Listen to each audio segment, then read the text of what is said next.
Hi everyone, William here with the Grand Duke Dmitri YouTube series. We are in 1908, in May 1908.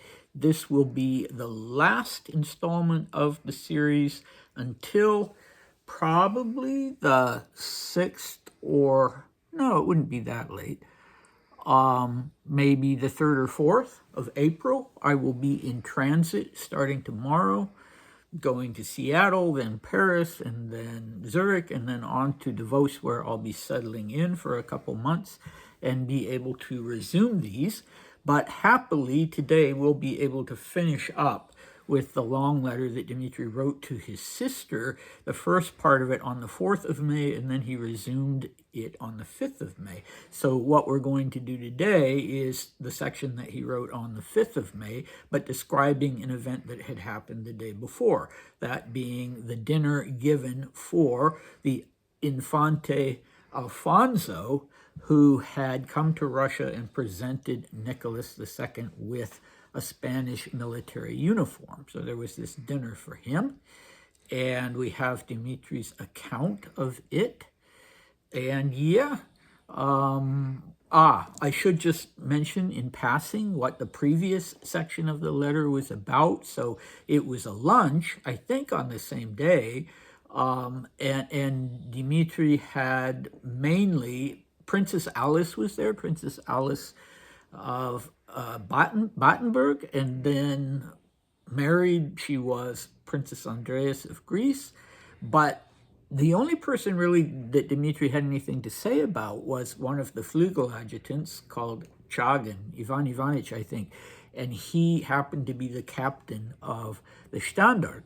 And he suggested that Dmitri ask Nicholas to take him along on the imperial family's upcoming cruise on the Standard. That didn't end up happening. I mean, I don't know if Dmitri asked Nicholas or not, but he didn't end up going. Anyway, here we go. 5th May. The dinner yesterday was terribly formal. I escorted Tatiana and sat next to Aunt Mavra, who, of course, asked about you, how you like it there, etc. Once again, I had to tell everybody that it was warm in Karlsruhe, that you went to Venice, that you're quite pleased. In short, I had to repeat everything for the 100th time. Naturally, speeches were given at the dinner. Uncle Nicky spoke very well and confidently, but the poor Spaniard was terribly nervous because it was his first time speaking, and moreover, he finds it difficult to speak French. The Spanish tunic that Uncle Nicky received is not at all attractive, and we all teased him that it makes him look like a fireman. The other uniforms were very attractive. The prince himself wore the uniform of the 3rd Hussars. It looks like a Napoleonic Hussars uniform. There's a blank on one shoulder and gold cords everywhere, and the tunic itself is very short, and overall it paints a very beautiful picture. Today, Dolinsky wanted to talk to me, but much to my delight, he is ill and won't be coming. Mind you, this is already the 2nd time this has happened. He also wanted to talk to me last week and likewise got sick. Today, it is again very warm. The window is open, and this time it really is warm. I might go riding, if not with Uncle Nicky, then alone. Poor unhappy me. In Moscow, we'll see Rizhichak. He's sweet, yes, he's sweet, with his little red nose. Goodbye, I give you a big hug, your Dmitri. So there's that bit of awkward, abrupt transition there from the dinner to this chap Dolinsky who wants to talk to Dmitri on the 5th. Anyway, I think I've mentioned before my feeling that with Dmitri, his mood just always jumps off the page. And throughout this whole letter, he's been in a very good mood. I think he's excited. He'll be leaving on the 17th to go to Paris, see his father, see Maria. Then he'll be going to Sweden and doing all kinds of fun and interesting things. He had not traveled a lot. Neither he nor Maria had traveled a lot. You know, their childhood had been so disrupted by Paul's second marriage and then going and living with Sergei and Ella. who do not seem to have been very interested in traveling themselves. Well, Sergei was a serious man. He was the governor general of Moscow, and it was not one of these nominal jobs for a Grand Duke. It was a job that he actually did.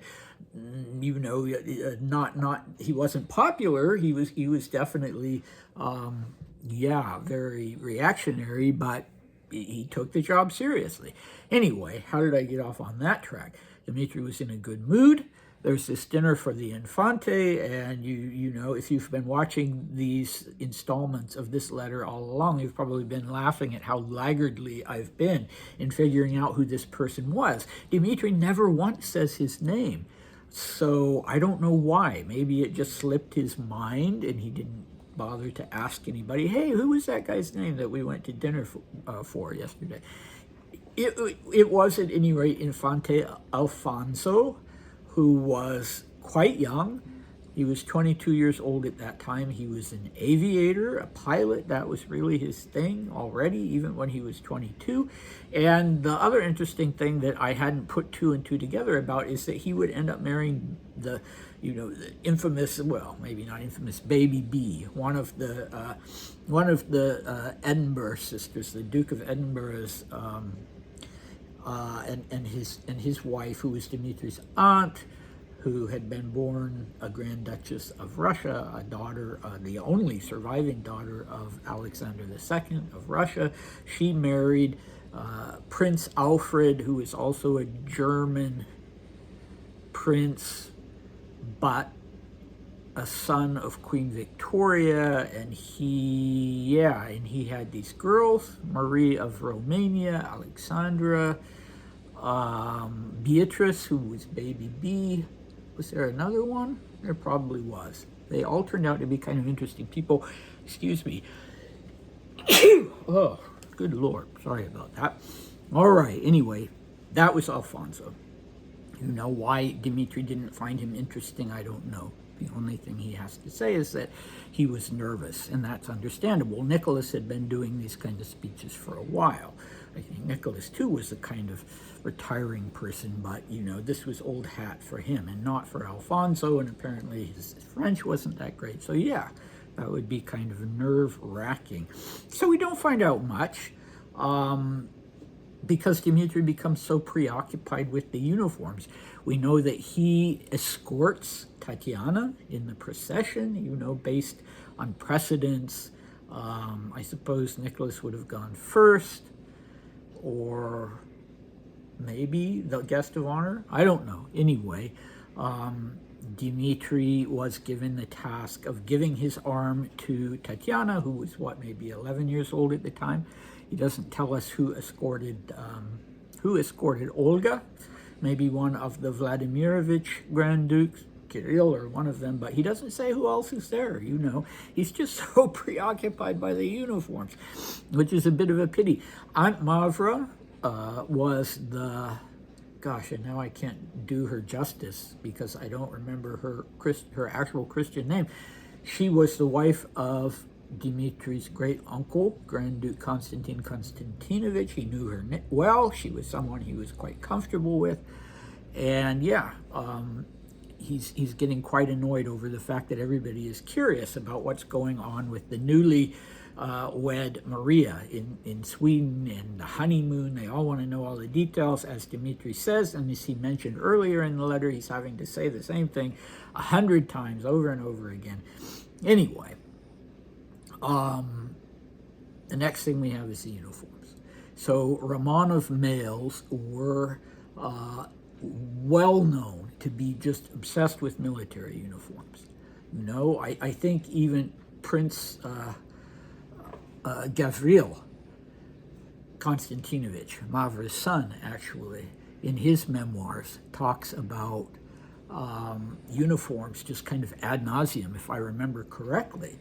And, when he's around other military officers, when he's abroad and he sees reviews of other officers, or it's such a contrast to what they take seriously, as opposed to a lot of these, the Romanov Grand Dukes and Princes who just uniforms were kind of everything. And you know, it's too bad, really, that that was their emphasis. It's almost like, I don't know, I mean, a person can hold both of those things at the same time. They can be obsessed with uniforms and also, you know, really into strategy and other things. But yeah, it's a little bit silly. Although maybe it was their version of, for instance, cars. This hussar's uniform is the equivalent of what you know, a Corvette or a Ferrari would be for them. Yeah. Anyway, so there's the assessment of the uniform. The Spanish uniform that Nicholas was given is not attractive, according to Dmitri, and others seem to have agreed because they teased him. It made him look like a fireman, rather charming. But he does like the uniform that Alfonso is wearing, and it does sound interesting because he says it looks Napoleonic. So that's kind of interesting. But since I don't know the parts of uniforms very well, I couldn't make out this word, and I couldn't guess what it was for what he has on one shoulder. If it was shoulder boards, it would be two shoulders, right? So I'm not sure what a Napoleonic style Spanish uniform would have on one shoulder. But Dmitri likes all this gold cord, you know. I mean, well, he's 16-year-olds like things like that. Anyway, who was Dolinsky? You know, I don't know, but it kind of seems he will be appearing later in the summer letters, and he'll be with Dmitri when Dmitri is with Ella at some watering place in Finland during the summer. And Laming, Dmitri's primary male caregiver, was not on that trip. His wife was actually very, very ill. And so maybe, my guess is that Dolinsky was kind of a stand-in for Laming, and he was the one that went on this trip. And whatever he wants to talk to Dmitri about, Dmitri clearly doesn't want to talk about. You know, maybe he was going to lay down the ground rules or something like that. Or, you know, maybe he was going to ask for money for his widowed grandmother who needed an operation. I don't know, you know. Whatever it was, Dmitri wasn't keen on talking about it. And maybe Dolinsky wasn't either, because he kept getting sick every time it was time to go talk to Dmitri about this. So, you know, we find out that Dmitri really likes riding. No surprise. His primary function, if I understand correctly, in the Horse Guards when he would join the regiment, was as a horse trainer. That's what he was good at. He likes riding. You know, Nicholas always seemed to be more into kayaking and shoveling snow and things like that. But Dmitri liked to go out for a ride, even on a hot day like this, I guess. Okay, and Rizhachuk. That has something to do with red or redhead, but it's not a person. In 1906, he talks about what appears to be a cat, a pet of his and Maria's. And, you know, I don't know if it was his specifically, but he was complaining that it had pooped under his bed, which sounds like more like a cat than a dog to me. Might have been a dog, but it sounds, you know, Dmitri had his dog whose name was Mutzik. So I think this was probably a cat, and it was left behind in Moscow. So he'd be seeing the cat. And then there's this little sort of sing-song thing. He's sweet. Yes, he's sweet with his little red nose. Did Dmitri make that up, or did it come from, you know, some children's poem or something? I don't know. I don't know, but it's rather sweet, isn't it? Okay. Next time is a mystery. I still have these letters from 1908, 1909, 1910, and the letters written to Maria, or we could go back to the diaries in 1917, so I'm just not sure. But next time I see you, hopefully I will be settled in Davos at Schatzau. All right, see you then. Bye.